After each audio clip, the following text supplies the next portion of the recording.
भारत मुक्त मोर्चा बाराबंकी के बैनर तले जिला अध्यक्ष बाबा सुरेश चंद्र वर्मा की अगुवाई में कई मुद्दों को लेकर बोल 85 जय मूल निवासी का नारा लगाते हुए गन्ना संस्थान पहुंचे।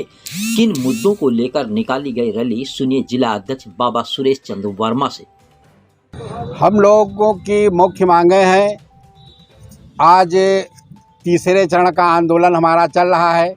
पहले चरण का आंदोलन था 21 को धरना प्रदर्शन और 25 को उपवास था और 31 अक्टूबर को आज हमारा धरना प्रदर्शन रैली का कार्यक्रम था जो हम लोग कर रहे हैं। और आज दिन भी अच्छा है बात कहने के लिए। आज 31 अक्टूबर है। 31 अक्टूबर को माननीय सरदार पटेल जी का जन्मदिन समारोह भी मनाया जा रहा है पूरे उल्लास के साथ। इस मौके पर मैं कहना चाहता हूं कि सरदार पटेल के अधूरे सपनों को पूरा करना चाहिए। सरदार पटेल ने आरएसएस पर बैन लगाई थी और 20 जनवरी 1948 को बॉम्बे में सरदार पटेल ने कहा था कि इस देश का भविष्य तभी उज्जवल हो सकता है जब हिंदू मुस्लिम एकता कायम रखी जाए। क्योंकि आज अगर हम उनके सपने को साकार करना है इस मौके पर, तो उनकी बात को आगे बढ़ाते हुए और आरएसएस पर पाबंदी सरदार पटेल ने खुद लगाई थी।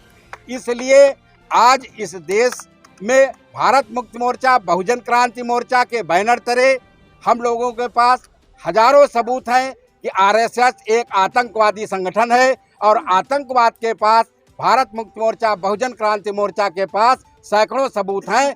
और इसके लिए अगर ये लोग बैन नहीं लगाते हैं तो 6 नवंबर को हम लोग बहुत बड़ा जेल भरो आंदोलन करेंगे। और ओबीसी की जाति आधारित गिनती के मुद्दे पर भी है, क्योंकि इस देश में जानवरों की गिनती होती है, कुत्तों की गिनती होती है, बिल्ली की गिनती होती है, लेकिन ओबीसी समाज की गिनती नहीं होती है जो इस देश में 52% है। उसको हिंदू कहा जाता है, लेकिन अगर हिंदू आप कहते भी हैं तो फिर हमारी जात क्यों लिखते हैं? अगर जिस देश में प्रजातंत्र आप लोग कह रहे हैं, अगर प्रजातंत्र में वहाँ के रहने वाले लोगों की जात है, संख्या नहीं मालूम होगी तो कैसे बजट पास होगा, कैसे क्या होगा? और ये सरकार संविधान के विरोध में सरासर काम कर रही है। मैं भूतकालीन वर्तमान में जाना चाहता हूं। आप लोग पत्रकार हैं, मुझे दिन नहीं याद है। आज के 4-5 दिन पहले भारत सरकार के कानून मंत्री ने कहा था इस देश की न्यायपालिका खाली अपने कुर्सी और मजिस्ट्रेट बनाने के चक्कर में पड़ी रहती है, इसलिए न्याय यहाँ पर सुलभ नहीं होता है। न्यायपालिका में क्योंकि प्रजातंत्र वाला सिस्टम नहीं है, क्लोजियम सिस्टम से न्यायपालिका में जजों की नियुक्ति होती है, इसलिए न्यायपालिका इस देश में संविधान के विरोध में काम हो रहा है। और संविधान के विरोध में काम हो रहा है, संविधान लागू नहीं है, 1% नहीं लागू है, हम बिल्कुल नहीं लागू है। भारत मुक्ति मोर्चा तो हम लोग कहते हैं कि जो अंग्रेजों से पहले इस देश में मन विधान लागू था, अंग्रेजों ने जब मन विधान पर चोट की तब इन ब्राह्मणों ने आंदोलन किया और संविधान को लागू कराया, लेकिन संविधान आज तक लागू नहीं है। इसलिए संविधान के लागू कराने के समर्थन में हम लोग आज जेल भरो आंदोलन 6 नवंबर करेंगे और पूरे देश में करेंगे और इस 11 लाख लोगों का जेल भरो आंदोलन करेंगे।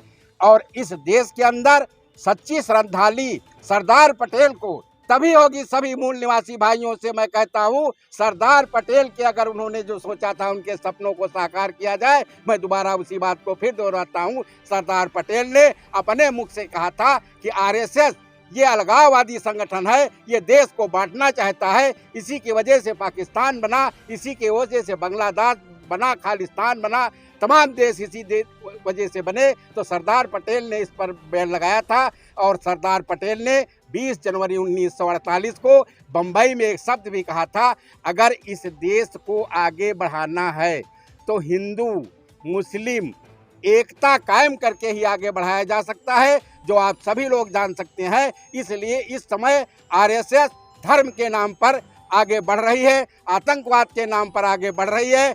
आरएसएस के कौन वो संत थे, साक्षी महाराज जी जो इनके बहुत बड़े लीडर थे, उन्होंने तो 10 हजारी अदालत में खुलेआम हलफनामा दिया था कि हमने सैकड़ों जगह बम ब्लास्ट किया है।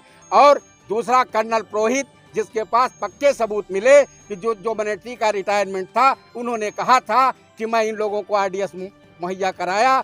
दूसरी आपकी जो प्रज्ञा सिंह ठाकुर है उसके भी दोष सिद्ध हो गए थे। सबको एमएलए एमपी बनाया जा रहा है। इस देश को यह लोग छोटे छोटे टुकड़ों में बांटना चाहते हैं क्योंकि मनवादी व्यवस्था कायम रहे और हम लोग ये होने नहीं देंगे। इसलिए हम लोग मूल निवासी समाज के लोग आज सड़कों पर। बैनर में जिस तरह से आप लिखेंगे बहुजन मुक्त पार्टी, संविधान को आप मानते हैं, तो इसका मेन मुख्य कारण क्या है? कौन सी बहुजन मुक्त पार्टी?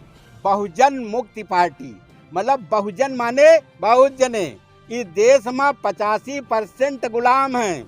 उनकी कोई व्यवस्था युवापो जाना तो लेकिन कहत नहीं हो। 15 जनन का शासन है। बहुजन बहुत जनन का जो गुलाम बनाए है। तो इस पार्टी का निर्माण किया गया है। इन लोगों ने भारत मुक्ति मोर्चा, बहुजन क्रांति मोर्चा, पिछड़ा वर्ग मोर्चा से अपना मतलब उन्हीं के विचारों के आधार पर ये पार्टी का निर्माण हुआ है। जो ये पार्टी विधायक एमपी एमएलए बनने के लिए नहीं है। ये पार्टी जन आंदोलन का हथियार बने।